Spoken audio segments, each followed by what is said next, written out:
सूत्रों के हवाले से बड़ी खबर मिल रही है। सरकार के खेवनहार बने हैं देवेश कुमार, एमएलसी पद से इस्तीफा देंगे। शाम 4 बजे सभापति को इस्तीफा देंगे देवेश कुमार। दीपक प्रकाश के लिए एमएलसी सीट छोड़ेंगे।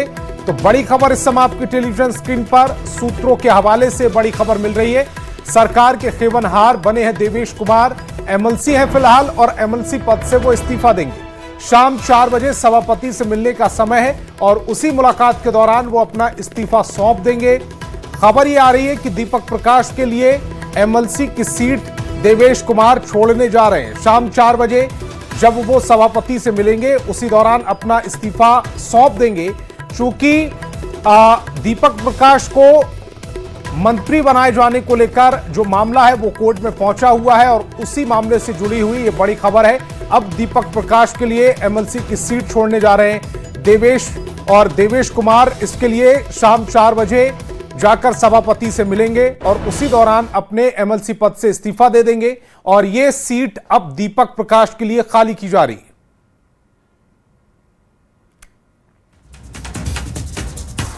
और शैलेंद्र मेरे सहयोगी ज्यादा जानकारी के साथ जुड़ रहे हैं। शैलेंद्र, आखिरकार दीपक प्रकाश के लिए देवेश कुमार अपनी एमएलसी सीट की कुर्बानी देने के लिए तैयार हो गए। सूत्रों के हवाले से जो खबर मिल रही है, थोड़ी देर बाद वो मुलाकात करने जा रहे हैं सभापति से और उसी दौरान इस्तीफा दे देंगे। बिल्कुल, देखिए पिछले कई दिनों से इस बात की चर्चा थी कि आखिर दीपक प्रकाश कब तक मंत्री बने रहेंगे। मामला सुप्रीम कोर्ट तक पहुंच गया और सुप्रीम कोर्ट ने बिहार सरकार से जवाब मांगा है। लेकिन इसी बीच एक बड़ी खबर भारतीय जनता पार्टी से आ रही है कि जो देवेश कुमार हैं वो तैयार हैं कुर्बानी देने के लिए कहीं न कहीं, या कहा जा सकता है कि जो इस्तीफे की पेशकश है वो देवेश कुमार करने जा रहे हैं। उनका इस्तीफा मंजूर होता है या नहीं होता है, पार्टी की तरफ से क्या कुछ कहा जाता है, इस पर अभी तक कुछ प्रदेश की तरफ से, प्रदेश भारतीय जनता पार्टी की तरफ से नहीं कहा गया है। लेकिन इतनी जानकारी जरूर आई है कि देवेश कुमार ने इस्तीफे की पेशकश की है और आज वो इस्तीफा भी दे सकते हैं। और लेकिन अगर वो 4 बजे के आसपास सभापति से मिलने जा रहे हैं और उनको अपने इस्तीफा देने की पेशकश कर रहे हैं, आपको लग रहा है कि बिना बीजेपी के आला कमान के हस्तक्षेप के बाद या उनके संज्ञान में लिए ये इस्तीफे की पेशकश की गई होगी? बिल्कुल, जाहिर सी बात है कि ये एक बड़ा मामला है और हमारे साथ इस वक्त हमारे ब्यूरो चीफ दिवाकर तिवारी भी हैं, इनसे भी हम बात करते हैं। ये जिस तरीके से पूरा मामला सामने आया, लगता है कि एक बड़ी रणनीति के तहत ये कदम उठाए जा रहे हैं। देखिए, आगे उत्तर प्रदेश के विधानसभा चुनाव हैं और लगातार जो है विपक्षी दल हैं वो सवाल खड़े कर रहे थे कि आखिर दीपक प्रकाश किसी सदन का सदस्य चुने बगैर कब तक मंत्री रहेंगे। पिछली सरकार में भी वो मंत्री रहे थे, उस वक्त भी किसी भी विधानमंडल के किसी भी सदन के सदस्य नहीं रहे थे और अब जो है कहीं से भी उनकी सदस्यता नजर नहीं आती है कि वो किसी सदन के सदस्य हो सकते हैं। ऐसे में बीजेपी की तरफ से पूरी कवायद की गई कि आखिर विधान परिषद के कौन से सदस्य होंगे जो अपनी सीट छोड़ेंगे और दीपक प्रकाश को किसी सदन की सदस्यता दिलाई जाए। तो ऐसे में विधान परिषद के जो सदस्य हैं देवेश कुमार, जिनका करीब 8 से 9 महीने का कार्यकाल अभी बचा हुआ है, तो उन्होंने पेशकश की है और ये सूचना मिल रही है कि वो सभापति से मिलकर 4 बजे अपने इस्तीफे की कॉपी सभापति को सौंपेंगे। अब देखने वाली बात होगी कि क्या उनका इस्तीफा स्वीकार किया जाता है। दीपक कुमार खुद ही सरकार के खेवनहार बनकर उभरे हैं और वो कुर्बानी देना चाहते हैं। दिवाकर जी, सवाल ये बन रहा है कि जो देवेश कुमार है उन्होंने खुद से ये जो कम्युनिकेशन हुआ है सरकार उस पर जवाब भी देना चाहती है। दिवाकर जी, मेरी आवाज मिल रही है? सवाल ये है कि क्या जो देवेश कुमार है उन्होंने खुद से आगे बढ़कर ये पेशकश की है या इसको लेकर बीजेपी में पहले बातचीत हुई और उसके बाद ये तय किया गया कि कौन ऐसा व्यक्ति है जो इस्तीफा देगा और रणनीति के तहत देवेश का नाम आगे किया, क्योंकि समय कम है और वैसे भी 6-8 महीने बाद इस सीट पर चुनाव होना था, तो 6-8 महीने पहले ये अपने सहयोगियों के लिए ये सीट खाली कर देना और उत्तर प्रदेश में चुनाव है, ऐसे में ये मैसेज देना कि एनडीए में सहयोगियों का सम्मान होता है। बिल्कुल, देखिए जाहिर सी बात है कि एनडीए में कहीं न कहीं सभी को एक साथ लेके चलने की बात हमेशा दिखाई पड़ती है। लगता है कि ये जो रणनीति है ये तय की गई होगी, क्योंकि सभी को एक साथ लेकर के चलना है। उत्तर प्रदेश का चुनाव है और एक बड़ी रणनीति के तहत ये जो देवेश कुमार हैं इनका चयन किया गया होगा और इनसे इस्तीफे की पेशकश की गई होगी। देखिए, लगातार बीजेपी एकजुटता के संदेश देने की कोशिश करती रही है और इसी एकजुटता के संदेश के तहत बीजेपी ने ये प्लान किया है कि दीपक प्रकाश को विधानमंडल के किसी एक सदन का सदस्य बनाया जाए। विधानसभा के चुनाव नहीं हो सकते हैं, तो ऐसे में विधान परिषद की सदस्यता कैसी दिलाई जाए उसके रास्ते निकाले जा रहे थे, तलाशे जा रहे थे। इसीलिए बीजेपी के नेताओं ने काफी मंथन किया और ऐसे में देवेश कुमार आगे आए और उन्होंने कहा कि वो इस्तीफा देंगे, दीपक प्रकाश को मंत्री के रूप में बरकरार रखा जाए और उन्हें विधान परिषद की सदस्यता दिलाई जाए। तो ऐसे में देवेश कुमार जो सरकार के खेवनहार बनकर सामने आए हैं और जो सूचना है कि अब से थोड़ी देर बाद विधान परिषद के सभापति से मिलेंगे और अपना इस्तीफा सौंप देंगे। अब देखने वाली बात है कि बीजेपी का जो शीर्ष नेतृत्व है क्या उनका इस्तीफा स्वीकार करता है, सभापति उनका इस्तीफा स्वीकार करते हैं। देवेश कुमार ने जो सरकार पर जो संकट आए हैं, सरकार से जो सुप्रीम कोर्ट ने ये पूछा है कि क्या दीपक प्रकाश को इसी तरीके से बरकरार रखा जाएगा, इस 6 महीने के अंदर उनको सदस्यता दिलाने की बात है, जो संवैधानिक प्रावधान है, क्या संवैधानिक प्रावधानों के अनुसार सरकार एक्ट कर रही है, बिहेव कर रही है। तो ऐसे में अब देवेश कुमार आगे आए हैं और देवेश कुमार ने ये तय किया है कि वो इस्तीफा अपना सौंपेंगे और उसके बाद जो है रास्ता साफ होगा दीपक प्रकाश के विधान परिषद के सदस्य बनने का। जी, आपसे ये भी समझना चाह रहे हैं कि दीपक प्रकाश चूंकि इससे पहले भी मंत्री रहे, फिर जब सम्राट सरकार आई उसमें भी मंत्री बनाए गए, क्या कैलकुलेशन में उस समय गड़बड़ी हुई थी जिसको अब दुरुस्त करने की कोशिश की जा रही है? और सभापति के पास अगर कोई इस्तीफे की पेशकश करता है तो किन कारणों से सभापति इस इस्तीफे को नामंजूर कर सकते हैं? अब बिल्कुल देखिए, कहीं न कहीं सियासत इसी का नाम है कि पहले भी दीपक प्रकाश को यदि भारतीय जनता पार्टी चाहती या उस समय बातचीत हो रही थी, उसमें बातें बन जाती, तो उस वक्त भी दीपक प्रकाश को बिहार विधान परिषद का सदस्य बनाया जा सकता था।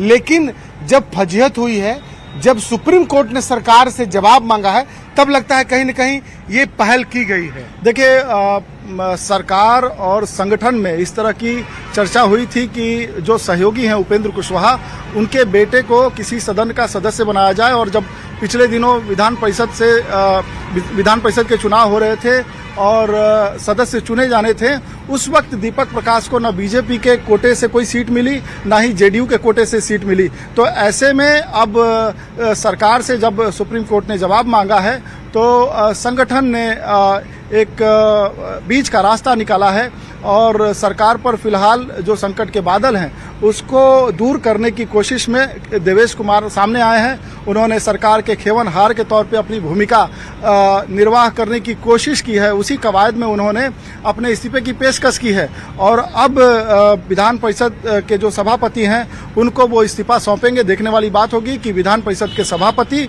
उनका इस्तीफा स्वीकार करते हैं और शीर्ष नेतृत्व से उनकी क्या बातचीत हुई है, क्योंकि देवेश कुमार आगे आकर वो अपने इस्तीफे की पेशकश की है।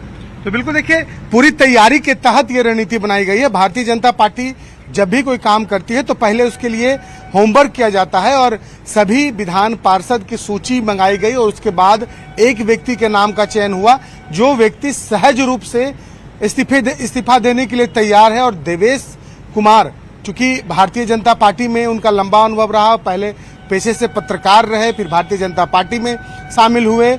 कई बार ऐसे कार्यक्रमों में देखा गया है कि प्रधानमंत्री नरेंद्र मोदी तक उनसे बातचीत करते नजर आए हैं। तो कहा जा सकता है कि एक बड़ा कद उनका रहा है और संगठन में भी काफी अहम भूमिका में वो कई बार देखे गए। तो ऐसे परिस्थिति में इस वक्त जब बीजेपी को कुर्बानी की जरूरत है, बीजेपी को एक ऐसे शख्स की जरूरत थी जो सख्त इस्तीफा दे सके, तो देवेश जी का नाम जो है वो उसका चयन किया गया। देखिए, देवेश कुमार पेशे से पत्रकार भी रहे हैं और बीजेपी पे आपने सही कहा कि बीजेपी के संगठन के भी वो स्तंभ रहे हैं। अगर प्रदेश संगठन की बात करें तो वो विभिन्न पदों पर रहे हैं और उनकी जो है नजदीकी सुशील मोदी से हुआ करती थी और कभी किसी जमाने में अरुण जेटली के भी काफी करीब थे। उनको उसी तरीके का सम्मान भी मिला, उन्हें विधान परिषद से चुनकर भेजा गया बीजेपी कोटे से।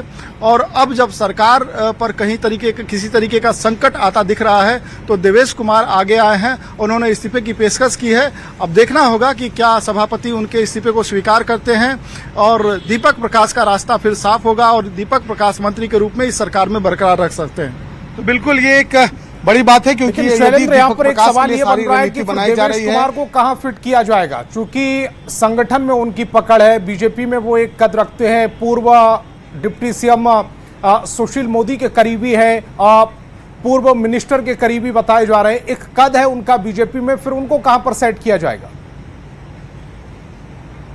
देखिए, भारतीय जनता पार्टी में इतना बड़ा स्वरूप है पार्टी का कि किसी व्यक्ति को कहीं सेट करने की जरूरत हो, कहीं जिम्मेदारी देने की जरूरत हो तो एक बहुत ही मामूली बात होती है, क्योंकि बीजेपी में हमेशा देखा गया है कि संगठन में काम करने वाले लोगों की हमेशा पूछ होती है। और आज की तारीख में देवेश कुमार जिस तरीके से आगे आए हैं तो जाहिर सी बात है कि उन्हें कोई न कोई जिम्मेदारी पार्टी की तरफ से जरूर दी जाएगी, और क्या जिम्मेदारी दी जाएगी ये भी कहीं न कहीं तय हो गया होगा। उसके बाद ही इतना बड़ा निर्णय लिया जा रहा है उपेंद्र कुशवाहा और उनके पुत्र के लिए, ताकि वो मंत्रिमंडल में बने रहें। अब ये देखना होगा कि यदि देवेश कुमार का इस्तीफा होता है, उसके बाद वो सीट खाली होती है, उसके बाद चुनाव आयोग की एक प्रक्रिया होती है, उस प्रक्रिया के तहत फिर से कोई व्यक्ति उस सीट पर जा सकता है। तो एक लंबी प्रक्रिया होती है, ये भी देखना होगा कि उस प्रक्रिया में कितना वक्त लगता है और क्या दीपक प्रकाश के पास उतना वक्त है कि नहीं है।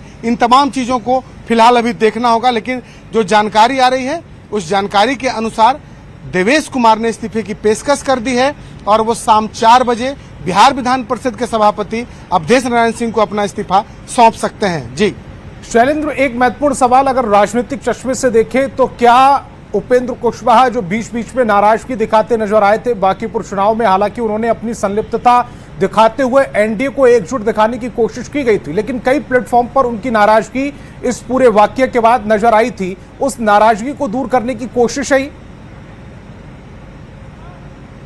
बिल्कुल जाहिर सी बात है कि जो पहले पूर्व में जो उपेंद्र कुशवाहा की नाराजगी रही, उन चीजों को भी संगठन ने और खास करके भारतीय जनता पार्टी और एनडीए कुनवा ने जरूर देखा होगा।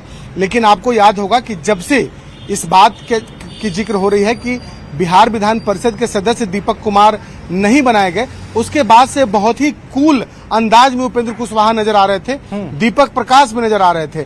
कहीं न कहीं उन्हें इस बात की गुंजाइश लग रही थी कि उनके पुत्र का एडजस्टमेंट जो है वो कहीं न कहीं किया जाएगा। ये भरोसा उपेंद्र कुशवाहा को था पहले से, या फिर पूर्व में पार्टी के जो आला कमान है एनडीए के, खास करके भारतीय जनता पार्टी के, उनसे कहीं न कहीं आश्वासन मिला होगा। उसी आश्वासन के अनुसार उपेंद्र कुशवाहा कूल थे। तो इन तमाम चीजों को भी देखना होगा कि कहीं नाराजगी है। और दूसरी सबसे बड़ी बात है कि एनडीए में सभी को साथ लेकर के चलने की जिम्मेदारी भी और वो नजर भी आ रहा है, कंधे क्योंकि पर है। दीपक प्रकाश के लिए जिस तरह से देवेश कुमार आकर अपनी सीट छोड़ना चाह रहे हैं और बीजेपी का एक ऐसा नेता जिसकी संगठन में पकड़ है, जो बीजेपी में एक अपनी अहमियत रखता है, वो व्यक्ति आकर ये पहल कर रहा है, पेशकश कर रहा है, तो ये दिखाने की कोशिश है कि एनडीए अपने सहयोगियों को साथ लेकर चलने की कोशिश कर रही है। शैलेंद्र, आप मेरे साथ जुड़े, आपका बहुत बहुत शुक्रिया। और